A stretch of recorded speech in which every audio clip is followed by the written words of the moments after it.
ರಾತ್ರಿಯನ್ನು ಆಡುವಂತಹ ವಾಸಕಿ ಮತ್ತೆ ಮಣಿ ಮೇಡಮ್ ಅವರಿಗೆ ಧನ್ಯವಾದಗಳು. ಈ ದಿವಸ ನಾಡಿನ ಪೂಜ್ಯರಾದಂತಹ ಡಾಕ್ಟರ್ ಶಿವಕುಮಾರ ಸ್ವಾಮೀಜಿಯವರ 6ನೇ ವರ್ಷದ ಪುಣ್ಯ ಸ್ಮರಣೋತ್ಸವ ಹಾಗೂ ದಾಸೋಹ ದಿನಾಚರಣೆ ಕಾರ್ಯಕ್ರಮಕ್ಕೆ ನಮ್ಮ ಮಹಾಲಕ್ಷ್ಮಿ ಲೇಔಟ್ನ ಶಾಸಕರಾದಂತಹ ಗೋಪಾಲಯ್ಯ ಸರ್ ಆಗಮಿಸಿದ್ದಾರೆ. ಪೂಜೆ ಕಾರ್ಯವನ್ನು ನಿರ್ವಹಿಸ್ತಾ ಇದ್ದಾರೆ. ಏರ್ಪಡಿಸಲಾಗಿದೆ. ಈ ಭಾಗದ ಎಲ್ಲ ಸಾರ್ವಜನಿಕರು ಬಂದು ಈ ಒಂದು ಪ್ರಸಾದ ಕಾರ್ಯಕ್ರಮಕ್ಕೆ ಕೈ ಜೋಡಿಸಬೇಕು ಅಂತ ಕೇಳ್ಕೊಳ್ತೀನಿ.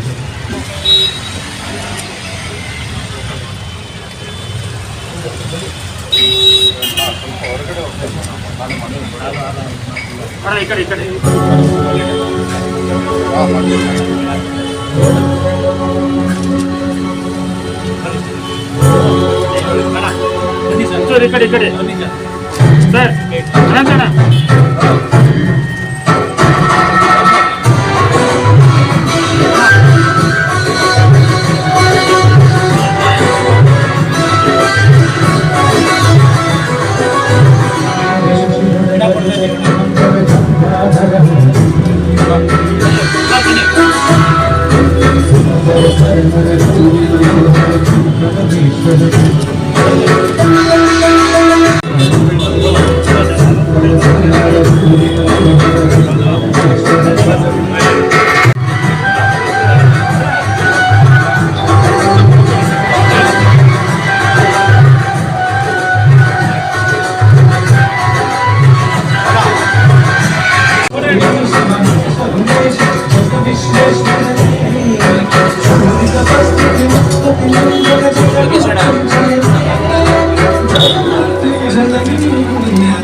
ನಾಚಿಕೊಂಬೇಡಿ ಬರ್ರಿ ನೋಡೋಣ.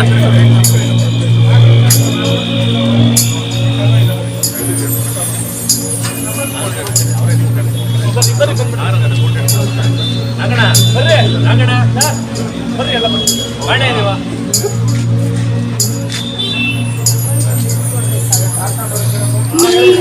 ಶಿವ ನೀಡುತ್ತಿರು ಶಿವ ನೀಡು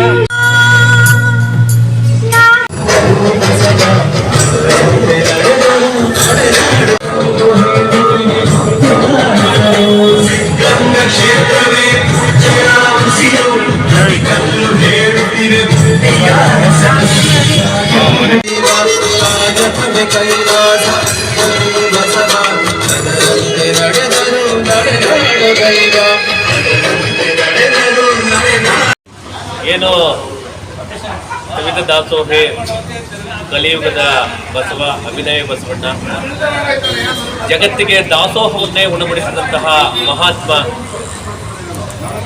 ಡಾಕ್ಟರ್ ಶಿವಕುಮಾರ ಶಿವಯೋಗಿಗಳವರ 6ನೇ ವರ್ಷದ ಪುಣ್ಯ ಸಂಸ್ಮರಣೋತ್ಸವ ಹಾಗೂ ದಾಸೋಹ ದಿನಾಚರಣೆಯನ್ನು ಅಖಿಲ ಭಾರತ ಸುವರ್ಣ ಕರ್ನಾಟಕ ವೀರಶೈವ ಮಹಾಸಭಾದ ವತಿಯಿಂದ ಮತ್ತು ನಮ್ಮ ಕನ್ನಡಿಗರ ವಿಜಯ ಸೇನೆ ವತಿಯಿಂದ ನಾವು ಆಚರಣೆಯನ್ನು ಮಾಡ್ತಾ ಇದ್ದೇವೆ. ಒಂದು ಸಾರ್ಥಕತೆ, ಸ್ವಾಮೀಜಿಯವರ ಸ್ಮರಣೋತ್ಸವನೆಯನ್ನು ಅನ್ನದಾನ ಮಾಡುವ ಮುಖೇನ ದಾಸೋಹವನ್ನು ನಾವು ಎಲ್ಲೋ ಒಂದು ಕಡೆ ನಮ್ಮ ಕೈಲಾದ ಮಟ್ಟಿಗೆ ನೀಡ್ತಾ ಇದ್ದೇವೆ ಅಂತ ಹೇಳಿದ್ರೆ ನಮ್ಮ ಬದುಕಿಗೊಂದು ಸಾರ್ಥಕತೆ ಮತ್ತು ಬದುಕಿಗೊಂದು ಅರ್ಥದ ಸಾರ್ಥಕತೆ ಸಿಗ್ತದೆ. ಆದರೆ ಎಲ್ಲೋ ಒಂದು ಕಡೆ ನೋವಿನ ವಿಚಾರ ಏನಪ್ಪ ಅಂತ ಹೇಳಿದ್ರೆ, ದಾಸೋಹ ದಿನ ಅಂತೇಳಿ ಕಾಟಾಚಾರಕ್ಕೆ ಮಾಡಿದಂತಹ ಸರ್ಕಾರ ದಾಸೋಹ ದಿನಾಚರಣೆಯನ್ನು ಆಚರಣೆ ಮಾಡದಿರ್ತಕ್ಕಂಥದ್ದು ವಿಪರ್ಯಾಸ.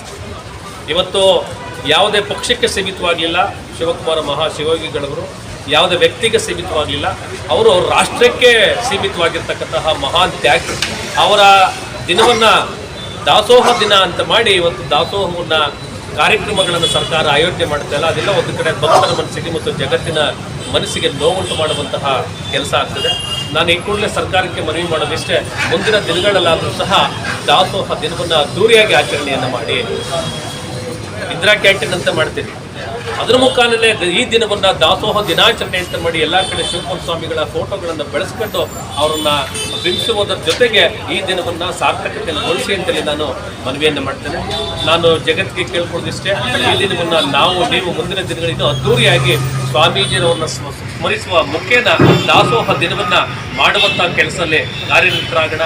ಇವತ್ತು ಅವರ ಋಣ ಇಡೀ ಜಗತ್ತಿನ ಮೇಲೆ ಇದೆ. ಯಾಕೆಂತಂದ್ರೆ ಅದಕ್ಕೆ ಹೇಳೋದವರು ರಾಷ್ಟ್ರಕ್ಕೆ ದಾಸೋಹವನ್ನು ಉಣಬಡಿಸಿದಂಥ ಮಹಾತ್ಮ ಅಂತೇಳಿ ಈ ದಿನವನ್ನು ಮತ್ತೊಮ್ಮೆ ನೆನೆಸ್ಕೊಳ್ತಾ ಅವರನ್ನ ಸ್ಮರಿಸ್ಕೊಳ್ತಾ ಈ ದಿನವನ್ನು ಇನ್ನೂ ಸಹ ಸುವರ್ಣವನ್ನು ಗೊಳಿಸೋಣ ಅಂತೇಳಿ ನನ್ನ ಆಸೆ.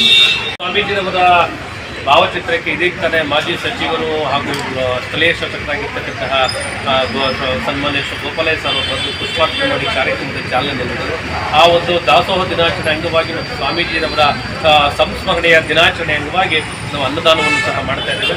ಮುಂದಿನ ದಿನಗಳಲ್ಲಿ ಸಹ ಇದು ನಿರಂತರವಾಗಿರ್ತದೆ. ಕೇವಲ ಇವತ್ತು ಮಾತ್ರ ಸೀಮಿತ ಆಗುವುದಿಲ್ಲ, ಮುಂದಿನ ದಿನಗಳಲ್ಲಿ ಇದು ನಿರಂತರವಾಗಿರ್ತದೆ. ನಾನು ಭಾರತ ಸರ್ಕಾರದ ಮಾನ್ಯ ಪ್ರಧಾನಮಂತ್ರಿಗಳಾಗಿರ್ತಕ್ಕಂಥ ನರೇಂದ್ರ ಮೋದಿಜಿಯವರಲ್ಲಿ ಮನವಿ ಮಾಡ್ಕೊಳ್ಳೋದಿಷ್ಟೇ, ಯಾರ್ಯಾರಿಗೂ ಭಾರತ ರತ್ನವನ್ನು ಕೊಡ್ತೀರಿ, ಸ್ವಾರ್ಥ ತುಂಬಿದಂತಹ ವ್ಯಕ್ತಿಗಳಿಗೆ ಭಾರತ ರತ್ನವನ್ನು ಕೊಡ್ತೀರಿ, ಹಾಗೂ ಹಲವಾರು ವ್ಯಕ್ತಿಗಳಿಗೆ ಭಾರತ ರತ್ನವನ್ನು ಕೊಡ್ತಾ ಇದ್ದೀರಿ. ನಿಮ್ಮ ಒಂದು ಲಿಸ್ಟ್ನಲ್ಲಿ ಕರ್ನಾಟಕ ರಾಜ್ಯದ ಹೆಸರಾಂತ ತ್ಯಾಗಿ, ರಾಷ್ಟ್ರಕ್ಕೆ ದಾಸೋಹವನ್ನೇ ಉಣಬಡಿಸಿದಂತಹ ಮಹಾನ್ ಯೋಗಿ ಅಭಿನವ ಬಸವಣ್ಣ ಡಾಕ್ಟರ್ ಶ್ರೀ ಶ್ರೀ ಶ್ರೀ ಶಿವಕುಮಾರ ಮಹಾಶಿವಯೋಗಿಗಳವರಿಗೆ ಭಾರತ ರತ್ನವನ್ನು ಕೊಡಬೇಕು ಎನ್ನುವಂಥದ್ದು ನಮ್ಮ ಒತ್ತಾಯ. ಕೊಡಲಿಲ್ಲ ಅಂದರೆ ಪಕ್ಷದಲ್ಲಿ ಎಲ್ಲೂ ಸಹ ಕಳಂಕ ಕಟ್ಟಿಕೊಳ್ತದೆ. ದಯವಿಟ್ಟು ಶಿವಕುಮಾರ ಮಹಾಸ್ವಾಮಿಗಳಿಗೆ ಭಾರತ ರತ್ನವನ್ನು ನೀಡಿ ಅಂತೇಳಿ ನನ್ನ ಮನವಿಯನ್ನು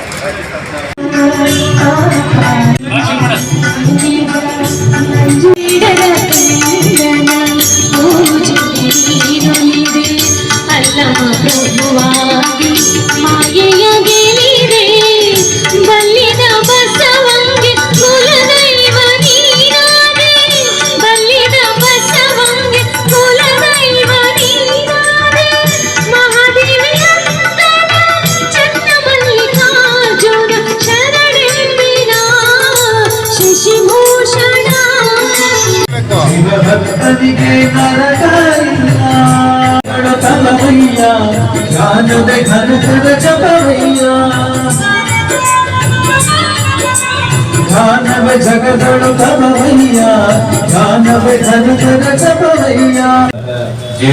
ಸಂಬಂಧಿಯ ಮಾಜಿ ಮುಖ್ಯಮಂತ್ರಿಗಳಾಗಿರ್ತಕ್ಕಂತಹ ಜೆ ಪಟೇಲ್ ಅವರ ಸುಪುತ್ರರಾಗಿರ್ತಕ್ಕಂತಹ ಮಹಿಮಾ ಪಟೇಲ್ ಸರ್ ಅವರು ಇವತ್ತು ನಮ್ಮ ಸ್ವಾಗತವನ್ನು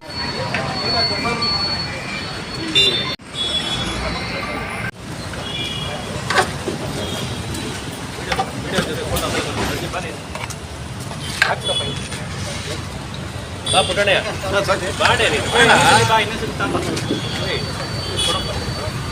ಬಾ ಬಂದ್ರೆ ನೀನ್ ಬಾ ಬದ್ರಂಗೆ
ಕಾರ್ಯಕ್ರಮ ದಾಸೋಹಕ್ಕೆ ಹೆಸರಾದಂಥ ಪೂಜ್ಯ ಶಿವಕುಮಾರ ಸ್ವಾಮಿಗಳು ಸಿದ್ಧಗಂಗಾ ತುಮಕೂರು ಇವರ ಸ್ಮರಣಾರ್ಥವಾಗಿ ಅನ್ನದಾನ ಶಿಬಿರವನ್ನು ಏರ್ಪಡಿಸಿದೆ. ನಮ್ಮ ಭಾರತ ದೇಶ ಮೊದಲಿನಿಂದಲೂ ಅತ್ಯಂತ ಶ್ರೀಮಂತ ಮನಸ್ಸು ಭಾವನೆ ಉಳ್ಳಂಥ ದೇಶ. ಈ ದೇಶದಲ್ಲಿ ಮೊದಲಿನಿಂದಲೂ ಅನ್ನದಾಸೋಹ ಯಾವುದೇ ವಿಭಜನೆಗಳಿಲ್ಲದೆ ಎಲ್ಲರನ್ನೂ ಒಟ್ಟು ಮಾಡಿ ಎಲ್ಲರಿಗೂ ಕೂಡ ಅನ್ನ ಕೊಡುವಂಥ ಬರೀ ಹೊಟ್ಟೆಗಷ್ಟೇ ಅಲ್ಲ, ನೆತ್ತಿಗೂ ಕೂಡ ಒಂದು ದಾಸೋಹವನ್ನು ಕೊಡುವಂಥ ಕಾರ್ಯಕ್ರಮ ಭಾರತ ದೇಶದಾದ್ಯಂತ ನಡೀತಾ ಇದೆ. ಹಿಂದೆನೂ ನಡೆದಿತ್ತು, ಈಗಲೂ ನಡೀತಾ ಇದೆ, ಮುಂದೆ ಕೂಡ ನಡೆಯುತ್ತೆ. ಹಾಗಾಗಿ ಅದಕ್ಕೆ ಕರ್ನಾಟಕ ರಾಜ್ಯದಲ್ಲಿರುವಂಥ ಮಠಗಳು ಎಲ್ಲರಿಗೂ ಕೂಡ ಅನ್ನವನ್ನು ಕೊಡೋದ್ರ ಜೊತೆಗೆ ವಿದ್ಯೆಯನ್ನು ಕೊಡುವಂಥ ಕೆಲಸವನ್ನು ಮಾಡಿ ಕರ್ನಾಟಕ ರಾಜ್ಯ ಭಾರತ ದೇಶದಲ್ಲೇ ಒಂದು ಅತ್ಯಂತ ಮುಂದುವರೆದಂಥ ಎಲ್ಲರಿಗೂ ಮಾರ್ಗದರ್ಶನ ಮಾಡುವಂಥ ಒಂದು ಶ್ರೀಮಂತ ರಾಜ್ಯ ಆಗಿ ಬೆಳೆದಿದೆ. ಅದಕ್ಕೆಲ್ಲದಕ್ಕೂ ಕಾರಣ ನಮ್ಮ ಕರ್ನಾಟಕ ರಾಜ್ಯದ ಮಠಮಾನ್ಯಗಳು. ಈಗ ಮುಂದೆ ನಾವು ಹಿಂದೆ ಆಗಿರೋದನ್ನು ನೋಡೋದಕ್ಕಿಂತ ಮುಂದೆ ಇನ್ನೂ ಏನೇನು ಬೇಕು ಅನ್ನೋದನ್ನು ನೋಡೋದಾದರೆ ನಮಗೆ ಪರಿಸರದ ಬಗ್ಗೆ ಕಾಳಜಿ ಬೇಕಾಗಿದೆ. ನಮ್ಮ ಕೃಷಿಯಲ್ಲಿ ಹೊಸ ಪರಿವರ್ತನೆ ಬರಬೇಕಾಗಿದೆ. ಆರೋಗ್ಯಕರವಾದಂಥ ಬೆಳೆಗಳನ್ನು ಬೆಳೆಯುವಂಥದ್ದು, ಮನುಷ್ಯನಿಗೆ ಆರೋಗ್ಯ ಬರುವಂಥ ಬೆಳೆಗಳನ್ನು ಬೆಳೆಯೋದಕ್ಕೆ, ಜೊತೆಗೆ ನಮ್ಮ ಶಿಕ್ಷಣ ಪದ್ಧತಿಯಲ್ಲೂ ಕೂಡ ಈಗಿರುವಂಥ ಸ್ಪರ್ಧೆಯ ಶಿಕ್ಷಣದಿಂದ ನಾವು ಸಹಕಾರದ ಶಿಕ್ಷಣದ ಕಡೆಗೆ ಶಿಕ್ಷಣ ಕೊಡುವಂಥದ್ದಾಗಬೇಕಾಗಿದೆ. ಜೊತೆಗೆ ಆರೋಗ್ಯ ಅಂತಂದರೆ ನಮಗೆ ಕಾಯಿಲೆ ಬಂದ ಮೇಲೆ ವಾಸಿ ಮಾಡ್ಕೊಳ್ಳೋದು ಆರೋಗ್ಯ ಅಲ್ಲ, ಕಾಯಿಲೆನೇ ಬರದಂಗೆ ನಾವು ಯಾವ ಥರ ನಮ್ಮ ಜೀವನದ ರೀತಿ ನಡೆಸಬೇಕು ಅನ್ನೋದು ಆರೋಗ್ಯ. ಜೊತೆಗೆ ನಮ್ಮ ಆಡಳಿತದ ವ್ಯವಸ್ಥೆ ಕೂಡ ಇವತ್ತು ಎಲ್ಲರೂ ಕೂಡ ಈಗಿರುವಂಥ ವ್ಯವಸ್ಥೆಯನ್ನು ಬಯ್ಯೋ ಥರ ವ್ಯವಸ್ಥೆ ಇದೆ ಆಡಳಿತದ ವ್ಯವಸ್ಥೆ.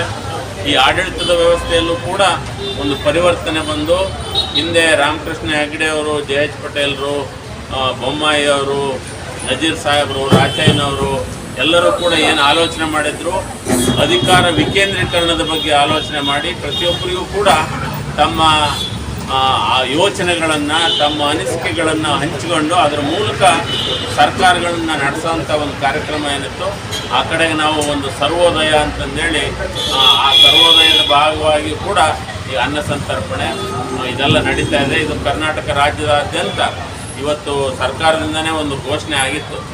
ಅದು ಇವತ್ತಿನ ಈ ಒಂದು ಇವತ್ತಿನ ದಿನವನ್ನು ಡಾಕ್ಟರ್ ಶಿವಕುಮಾರ ಸ್ವಾಮೀಜಿಯವರ ದಾಸೋಹದ ಅವರ ವ್ಯಕ್ತಿತ್ವ ಏನಿತ್ತು, ಹಾಗಾಗಿ ಈ ದಿನವನ್ನು ದಾಸೋಹದ ದಿನಾಚರಣೆಯಿಂದ ಮಾಡಬೇಕು ಅಂತಂದೇಳಿ ಹಿಂದೆ ಸರ್ಕಾರ ಘೋಷಣೆ ಮಾಡಿತ್ತು. ಅಟ್ಲೀಸ್ಟ್ ಮುಂದಿನ ವರ್ಷನಾದರೂ ಕೂಡ ರಾಜ್ಯದ ಮೂಲೆಯಲ್ಲೂ ಕೂಡ ಇದು ಎಲ್ಲ ಜನರಿಗೆ ತಲುಪಬೇಕು. ದಾಸೋಹದ ದಿನ ಡಾಕ್ಟರ್ ಶಿವಕುಮಾರ ಸ್ವಾಮೀಜಿಯವರ ನೆನಪಿನಲ್ಲಿ ಮಾಡುವಂಥದ್ದು ಅನ್ನೋದು ಮೂಲೆಯಲ್ಲಿ ತಲುಪೋದಕ್ಕೆ, ಜೊತೆಗೆ ನಾನು ಮೊದಲೇ ಹೇಳಿದ ಹಾಗೆ ನಮ್ಮ ಪರಿಸರ, ಕೃಷಿ, ಶಿಕ್ಷಣ, ಆರೋಗ್ಯ ಮತ್ತು ಆಡಳಿತದಲ್ಲಿ ಒಂದು ಪರಿವರ್ತನೆ ಬಂದು ಎಲ್ಲ ಜನರು ಕೂಡ ಸೌಹಾರ್ದಯುತವಾಗಿ ಜೀವನ ಮಾಡುವಂಥ ಒಂದು ವಾತಾವರಣ ನಿರ್ಮಾಣ ಮಾಡೋದಕ್ಕೆ ಅಂತ ಈ ಭಾಗದಲ್ಲಿ ನಮ್ಮ ಮೋಹನ್ ಕುಮಾರು ಮತ್ತು ವಿಜಯ್ ಕುಮಾರು, ನಾಗರಾಜು, ಪುಟ್ಟಣ್ಣ ಇವರೆಲ್ಲರೂ ಒಟ್ಟಾಗಿ ಸೇರಿ ಈ ಥರದ ಒಂದು ಒಳ್ಳೆಯ ಕೆಲಸ ಮಾಡ್ತಿದ್ದಾರೆ. ಅವರಿಗೆ ಶುಭಾಶಯವನ್ನು ಹೇಳ್ತಾ ಈ ಮನೋಭಾವ ರಾಜ್ಯದ ಎಲ್ಲ ನಾಯಕರುಗಳಿಗೂ ಬರಲಿ ಅಂತಂದೇಳಿ ನಾನು ಹಾರೈಸಿ ನನ್ನ ಮಾತನ್ನು ಮುಗಿಸ್ತೀನಿ. ನಮಸ್ಕಾರ.